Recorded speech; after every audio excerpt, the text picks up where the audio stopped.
With COVID-19 cases and hospitalizations spiking across Asia and Europe, all eyes are on the United States, as another coronavirus wave could be on the horizon. The culprit? The BA.2 Omicron variant.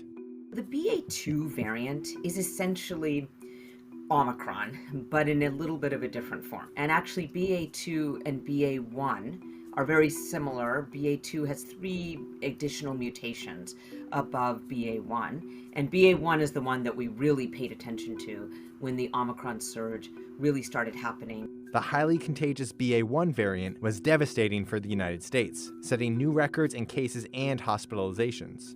Early research indicates that the BA.2 variant is equally, if not more dangerous. It doesn't look like BA.2 is more virulent than BA.1 or cause more severe symptoms. And those studies are large studies out of the UK, Denmark, and now Qatar. But it does look like there was a recent paper from Qatar that shows that probably BA.2 is more transmissible than BA.1. Waning vaccine protections and a more transmissible virus may sound like a recipe for disaster, but there is a silver lining here. Our adaptive immunity, made up of our B cells and T cells, has never been stronger. Now, antibodies are our first line of response, but they always go down with time. 4 months after your last booster, the antibodies are going to come down with time. Luckily, we have B cells and T cells. So what do? T cells help prevent severe disease.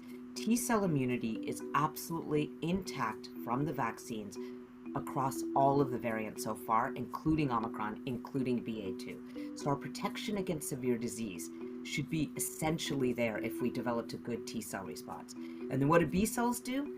T cells help B cells make more antibodies in the future. It's because of these B and T cells that we may not need an additional booster to fight off BA.2. I think it's very clear that our 3 shots worked well against Omicron. It was true, we had to have higher levels of antibodies, so that 3rd shot really was important to get us over Omicron because we needed higher levels of antibodies. But that doesn't mean that no one's going to need a 4th shot. I think who's going to need a 4th shot are older people who are at risk for a severe breakthrough. We're never going to be able to eradicate the virus. It's not our fault. We will see variants.